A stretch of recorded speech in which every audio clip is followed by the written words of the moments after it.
Hi friends, welcome to Shamees Kitchen. എല്ലാവർക്കും സുഖമാണല്ലോ. അപ്പോൾ ഇന്ന് നമ്മൾ തയ്യാറാക്കുന്നത് ഞൊടിയിടയിൽ പെട്ടെന്നൊരു സൈഡ് ഡിഷാണ്.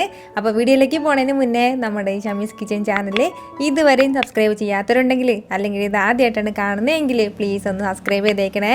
കൂടെ തന്നെ തൊട്ടടുത്തുള്ള ബെല്ലൈക്കനിൽ ഓൾ കൂടി ഒന്ന് മറക്കാതെ പ്രസ് ചെയ്തേക്കണം. എന്നാൽ ശരി, നമുക്കിനി വീഡിയോയിലേക്ക് പോകാം.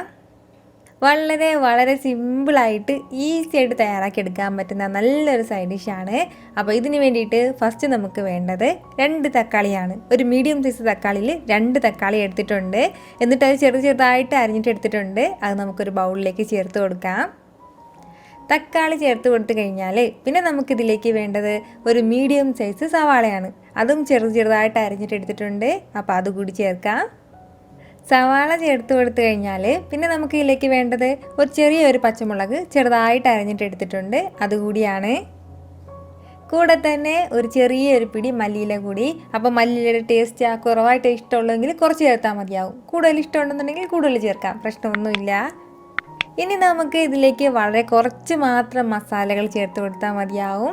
അപ്പോൾ ഫസ്റ്റ് നമുക്ക് ഇതിലേക്ക് ചേർക്കേണ്ടത് ഒരു 1/4 ടീസ്പൂൺ അളവിൽ ചെറിയ ജീരകം പൊടിച്ചതാണ്. ചെറിയ ജീരകമാണ്, വലിയ ജീരകമല്ല.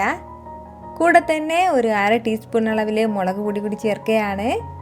ഇത്രയും ആയിക്കഴിഞ്ഞാൽ പിന്നെ നമുക്ക് വേണ്ടത് ഒരു 2 ചെറിയ വെളുത്തുള്ളി അല്ലി ചെറുതായിട്ട് അരിഞ്ഞിട്ട് എടുത്തിട്ടുണ്ട്. അതുകൂടിയാണ്. അപ്പോൾ അതും ചേർക്കാം.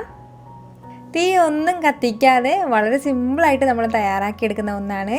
അപ്പോൾ ഇത് ഇത്രയും ആയിക്കഴിഞ്ഞാൽ പിന്നെ നമുക്കിതിലേക്ക് വേണ്ടത് ഇതിന് ഇത്രയും ആവശ്യമായിട്ടുള്ള ഉപ്പും കൂടിയാണ്. ഉപ്പും ചേർത്ത് കൊടുത്തിട്ട് പിന്നെ നമുക്കിതിലേക്ക് വേണ്ടത് ഒരു പകുതി നാരങ്ങയാണ്. ചെറിയ നാരങ്ങയിൽ ഒരു പകുതി നാരങ്ങ എടുത്തിട്ട് അതിൻ്റെ ജ്യൂസ് കൂടിയാണ്. അപ്പോൾ ചെറിയൊരു പുളിപ്പ് നമുക്കിനി കിട്ടും. അതിന് വേണ്ടിയിട്ടാണ്. ഇത് ഇത്രയും ചേർത്തിട്ട് നമുക്ക് കൈ വെച്ചിട്ട് നല്ലതുപോലെ ഒന്ന് മിക്സ് ചെയ്ത് കൊടുക്കാം. കൈ വെച്ചിട്ട് ഇതിനെ നന്നായിട്ടൊന്ന് കുഴച്ചെടുക്കണം. ഈ സവാളയും തക്കാളിയും എല്ലാം നന്നായിട്ട് കുഴഞ്ഞിട്ട് കിട്ടുന്നത് പോലെ നല്ലതുപോലെ കൈ വെച്ചിട്ട് കുഴച്ചെടുക്കണം. അപ്പോഴാണ് അതിൻ്റെ കറക്റ്റ് ടേസ്റ്റ് നമുക്ക് കിട്ടുന്നത്. ഇത്രയും ആയിക്കഴിഞ്ഞാൽ ഏകദേശം നമ്മുടെ തക്കാളിക്കൂട്ട് റെഡി ആയിട്ടുണ്ട്. ഞാനിപ്പോൾ ഇത് നല്ലതുപോലെ മിക്സ് ചെയ്ത് എടുത്തിട്ടുണ്ട്. നമ്മളിതിലേക്ക് പ്രത്യേകിച്ച് വെള്ളം ഒന്നും ചേർക്കേണ്ട ആവശ്യമില്ല. ഇങ്ങനെ തന്നെ നന്നായിട്ട് കുഴച്ചെടുത്താൽ മതിയാവും. അപ്പോൾ ഇത്രയും ആയിക്കഴിഞ്ഞാൽ ഫൈനലി നമുക്ക് ഇതിലേക്ക് ചേർത്ത് കൊടുക്കേണ്ടത് ഒരു ചെറിയൊരു ടീസ്പൂൺ അളവിൽ 1 ടീസ്പൂൺ അളവിൽ വെളിച്ചെണ്ണ കൂടിയാണ്. അപ്പോൾ വെളിച്ചെണ്ണയും ചേർത്തിട്ട് നല്ലതുപോലെ ഒന്ന് മിക്സ് ചെയ്തെടുത്തു കഴിഞ്ഞാൽ നമ്മുടെ സൂപ്പർ ടേസ്റ്റി ആയിട്ടുള്ള തക്കാളിക്കൂട്ട് റെഡി ആയിട്ടുണ്ട്. ഉറപ്പായിട്ട് നിങ്ങളൊന്ന് ട്രൈ ചെയ്ത് നോക്കണം. ഒരു തവണ നിങ്ങളൊന്ന് ട്രൈ ചെയ്ത് നോക്കിയാൽ പിന്നെ നിങ്ങൾ ഇടയ്ക്കിടയ്ക്ക് ഇത് തയ്യാറാക്കി നോക്കും. രാവിലത്തെ ബ്രേക്ക്ഫാസ്റ്റിൻ്റെ കൂടെയോ ദോശയുടെ കൂടെയോ അപ്പത്തിൻ്റെ കൂടെയോ അല്ലാന്നുണ്ടെങ്കിൽ ഉച്ചയ്ക്ക് ചോറിൻ്റെ കൂടെയോ എന്തിൻ്റെ കൂടെ വേണമെങ്കിലും നമുക്ക് വെച്ച് കഴിക്കാൻ പറ്റുന്ന നല്ലൊരു സൈഡ് ഡിഷാണ്. അപ്പോൾ ട്രൈ ചെയ്ത് നോക്കിയതിന് ശേഷം എൻ്റെ ഫീഡ്ബാക്ക് എന്നെ മറക്കാതെ അറിയിക്കണം.